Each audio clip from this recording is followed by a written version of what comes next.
Imagine being woken by the sound of furniture dragging across the floor upstairs. You rush to check, but your children are in bed, terrified, as their dressers move on their own. A crucifix rips itself from the wall, toys fly through the air, and a young girl levitates inches above her mattress. This isn't a horror film. This is one of the most documented hauntings in history, the terrifying story of the Enfield Poltergeist. It all began in August of 1977, in the modest council house of the Hodgson family in Enfield, North London.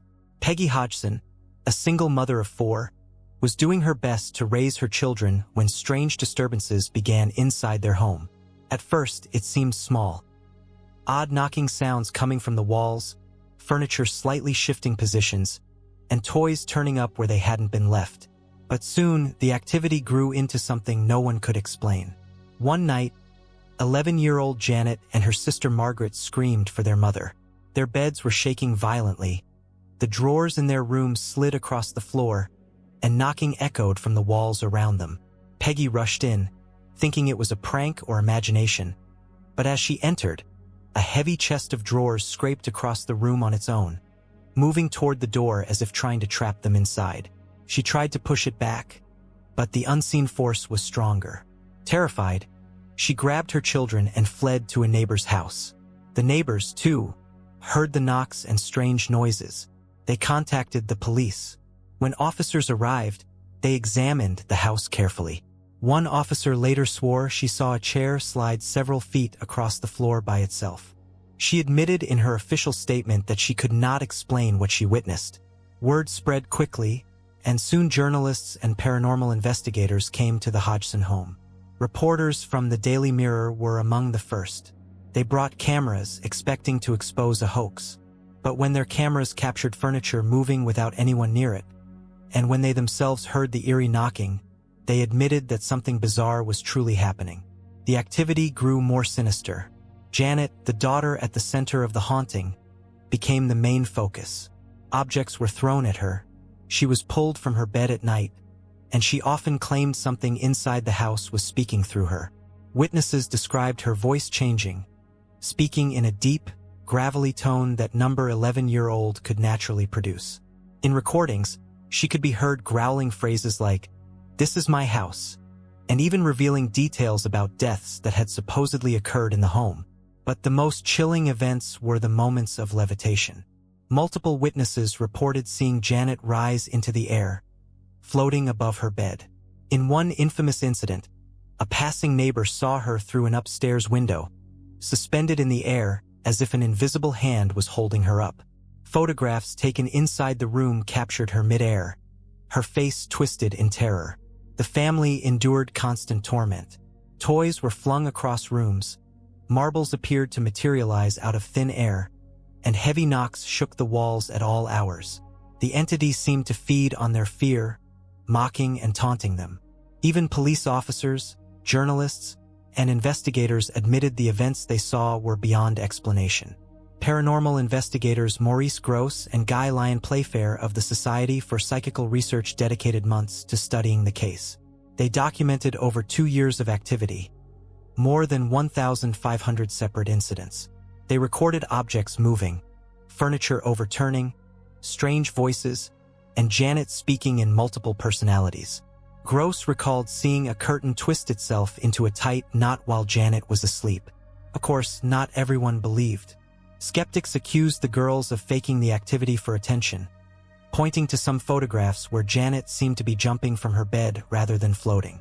But others argued that children could never sustain such an elaborate hoax for 2 years, especially under the constant scrutiny of investigators, journalists, and neighbors.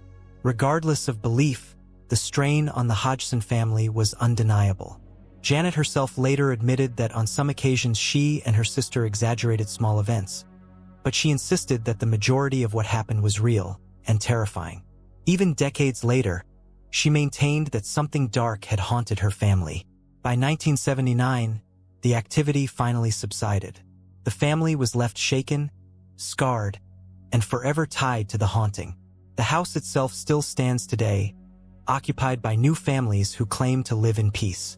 Yet, Some visitors and neighbors whisper that the house never truly felt normal again. The Enfield Poltergeist case became world famous, inspiring books, documentaries, and even films. But at its core, it remains the story of a working-class family in London, trapped in a nightmare they could not escape. Their lives forever marked by forces no one could fully explain. So what really happened in Enfield?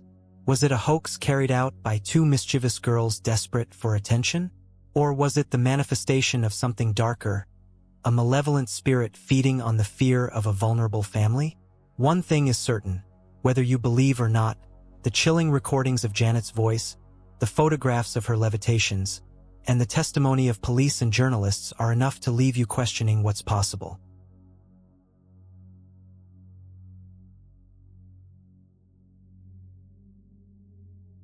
Imagine waking up at 3:15 every night, the exact time a family was slaughtered in the very house where you now sleep. You hear footsteps upstairs, but you know no one is there. The walls drip with a strange, foul ooze, and when you look into the shadows, glowing red eyes stare back at you. This is not a movie. This is not fiction. This is the real story of America's most haunted house, the Amityville Horror. In the quiet town of Amityville, New York, a picturesque Dutch colonial house stood proudly at 112 Ocean Avenue. White siding, black shutters, a cozy front yard. It looked like the perfect family home.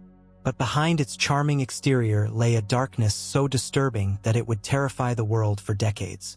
The story begins in 1974, when the house became the site of a brutal tragedy. Ronald DeFeo Jr. murdered his entire family, his parents and 4 siblings, as they slept in their beds.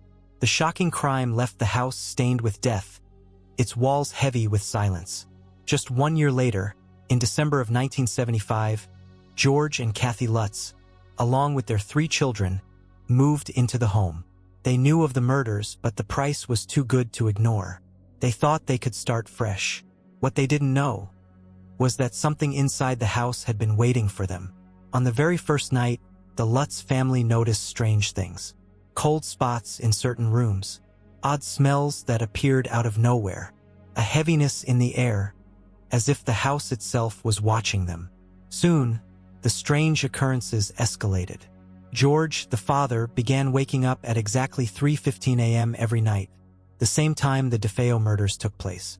He would hear sounds echoing through the halls, footsteps, whispers, and doors creaking open on their own. The children began seeing figures in their rooms. One of the most disturbing reports was of a pig-like creature with glowing red eyes, seen staring through a window. When Kathy rushed to check, she swore she saw the eyes too, staring back before vanishing into the darkness. George, once a calm and stable man, grew increasingly angry and withdrawn. He spent hours by the fireplace, almost as if the flames whispered to him. He claimed he felt a dark force compelling him to hurt his family. Kathy, meanwhile, reported terrifying visions. At night, she would wake up paralyzed, unable to move, as a shadowy figure loomed over her bed. On one occasion, she looked in the mirror and saw herself as an old, decaying woman. The children weren't spared either. Their daughter, Missy, began speaking to an imaginary friend named Jody, the same pig-like entity with glowing red eyes. Sometimes, her rocking chair would move on its own, creaking slowly in the dead of night. The Lutz family tried to stay strong, but the house grew more violent. Black slime oozed from the walls and ceilings. Crucifixes turned upside down, and outside, strange hoofprints appeared in the snow, leading to the house and stopping at the walls, as if something had walked straight through them. The breaking point came one night when Kathy levitated above her bed, screaming, while George claimed to hear a chorus of voices chanting from the basement. The family gathered their children and fled the house in the middle of the night, leaving all their belongings behind. They had lasted only 28 days. The Lutz family story exploded in the media. Paranormal investigators, priests, and skeptics all flocked to Amityville. Some claimed the family made it up for money, while others insisted the evidence of evil was undeniable. What's certain is this: multiple witnesses reported experiencing strange phenomena inside the house long after the Lutz family left. Even professional ghost hunters said they captured unexplained voices and orbs of light. The house itself still stands today. Remodeled, its address changed to deter thrill seekers. Families have moved in since, some claiming peace, others whispering that the darkness never truly left. So what really happened at 112 Ocean Avenue? Was it a hoax, born from the imagination of a family desperate for attention? Or did the murders of the DeFeo family awaken something sinister that still lurks behind those walls?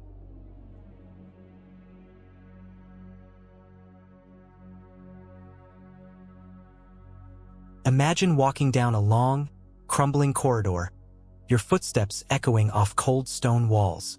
The air is thick with silence, yet you hear whispers drifting behind you. You turn, nothing is there. Suddenly, a cell door slams shut on its own, the sound exploding like a gunshot in the empty prison. Welcome to one of the most haunted places in America, the Eastern State Penitentiary. In the heart of Philadelphia stands the decaying remains of a prison that was once considered revolutionary. Built in 1829, Eastern State was designed not just to punish but to reform. Inmates were kept in total isolation. Small stone cells with a single skylight, a so-called Eye of God, meant to inspire repentance. But instead of redemption, what many prisoners found was madness. They spent years in silence, forbidden to speak, forced to eat, sleep, and work completely alone. Over time, stories of despair and suffering seeped into the walls.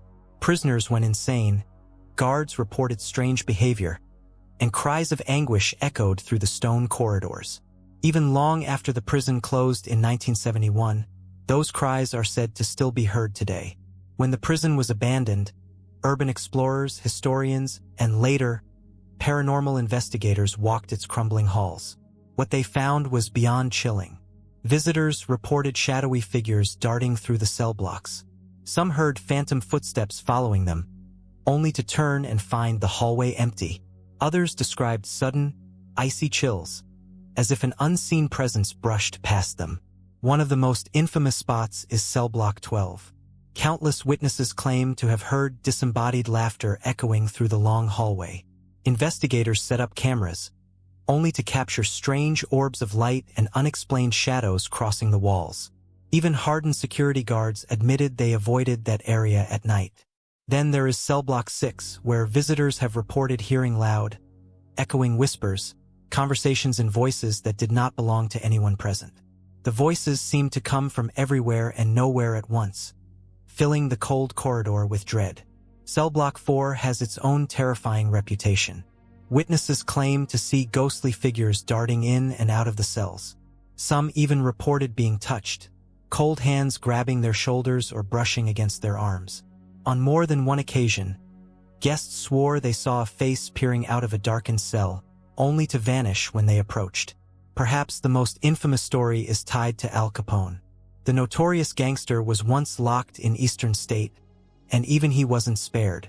Guards claimed Capone was haunted by the ghost of James Clark, one of the men killed in the St. Valentine's Day massacre. Capone reportedly screamed in terror at night, begging Jimmy to leave him alone.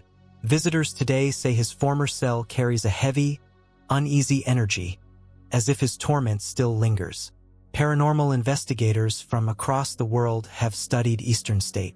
TV crews, ghost hunters, and psychics have all walked its corridors. Many claim it is impossible to spend a night there without experiencing something. Voices, footsteps, the slamming of iron doors. Even skeptics have walked away unsettled after hearing sounds they could not explain.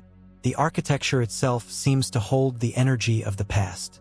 Long corridors stretch endlessly, with peeling paint and rusted metal doors. The silence is oppressive. Visitors often describe the sensation of being watched, as though unseen eyes follow their every move. Some claim to feel waves of despair crash over them, as though they are reliving the misery of prisoners long gone. In one chilling account, a visitor entered a cell alone and immediately felt the air grow heavy. He described hearing chains dragging across the floor, though the cell was empty. When he tried to leave, the heavy iron door slammed shut behind him. It took 2 guards to pull it open, though no one was on the other side. Another group of tourists reported seeing a shadow figure at the end of a hallway. At first, they assumed it was another visitor. But when the figure moved closer, they realized it was featureless, just a black outline of a person, gliding silently before vanishing into a wall. Over the decades, hundreds of such stories have accumulated, too many to dismiss. And while skeptics argue that the creaks of old stone and metal could explain some of the noises, others point to the sheer volume of consistent accounts from unrelated visitors. Even now, Eastern State Penitentiary stands as a relic of suffering. By day, it is a museum, attracting thousands of tourists. But by night, it transforms into a place of unease, where the past refuses to rest. The walls seem to breathe, and the silence is broken by echoes from another time. So what makes this place so haunted? Is it the centuries of pain and isolation endured by prisoners? The countless lives broken inside those walls? Or does something darker cling to the stone, feeding off the fear of anyone who dares to step inside? One thing is certain: Eastern State is no ordinary ruin. Its reputation as one of the most haunted places in America endures because too many people have left convinced they experienced something beyond this world.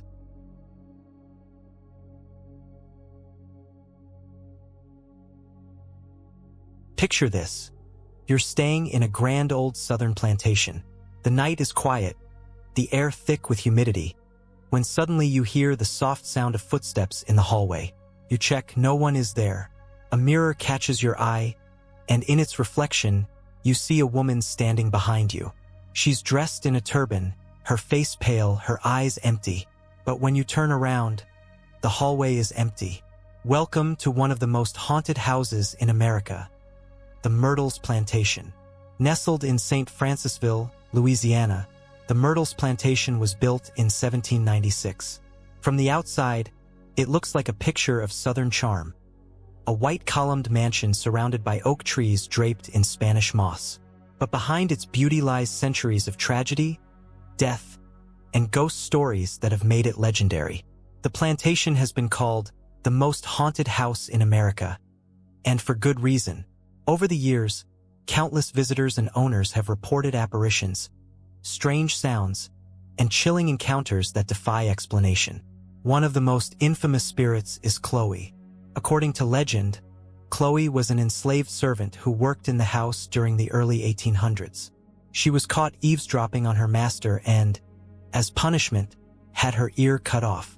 From then on, she wore a green turban to hide the scar. Chloe, seeking revenge or perhaps desperate for power, supposedly baked a poisoned cake that killed 2 of the family's children. She was discovered and hanged by other enslaved people, but her spirit is said to have never left. Guests claim to see her wandering the halls, her turban unmistakable. She appears in photographs, her figure faintly visible near doorways and windows. Some even say she whispers warnings in the night. But Chloe is not the only ghost said to haunt the Myrtles. Visitors report seeing children playing in the hallways, their laughter echoing through the rooms long after midnight. Others have seen a young girl in an antebellum dress running across the grounds, only to vanish before their eyes. One of the plantation's most chilling features is its mirror. According to tradition, when a family member died, mirrors were covered to prevent spirits from becoming trapped inside. But one mirror in the Myrtles was left uncovered after the deaths of Sarah Woodruff and her children. To this day, guests claim to see handprints appear on the glass, as if pressed from the inside.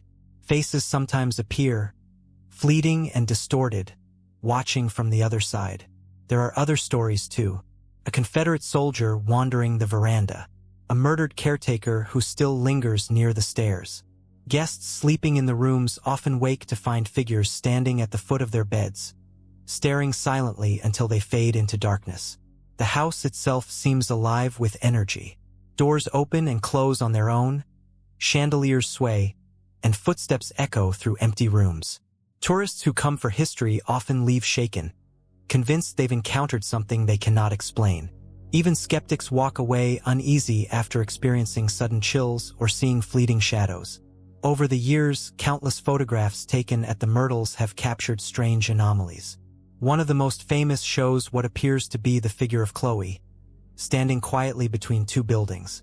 Experts have examined it, but no explanation has satisfied believers. For many, it's undeniable proof that the Myrtles is haunted. The stories only grow stronger at night. Guests brave enough to stay overnight report doors rattling violently, children's laughter in the halls, and a heavy presence pressing down on their chests as they sleep. Some say they wake to see shadowy figures circling their beds. Others hear the sound of weeping, faint and sorrowful, coming from empty rooms. Even the staff who work at the plantation admit they've had encounters. Tour guides tell of hearing their names whispered when no one is there. Some refuse to go into certain rooms alone, especially after dark. The sense of being watched, they say, is overwhelming. What makes the Myrtles Plantation so unnerving is the weight of its history.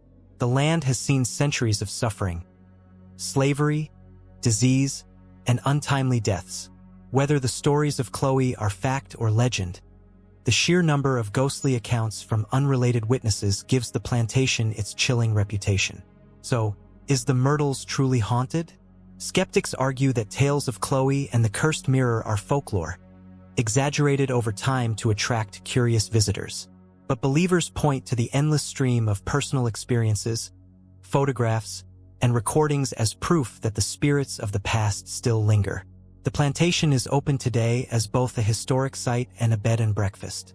Guests come seeking history, but many leave with stories they never expected. The kind of stories that keep you awake at night, questioning what you saw, and who might still be walking the halls.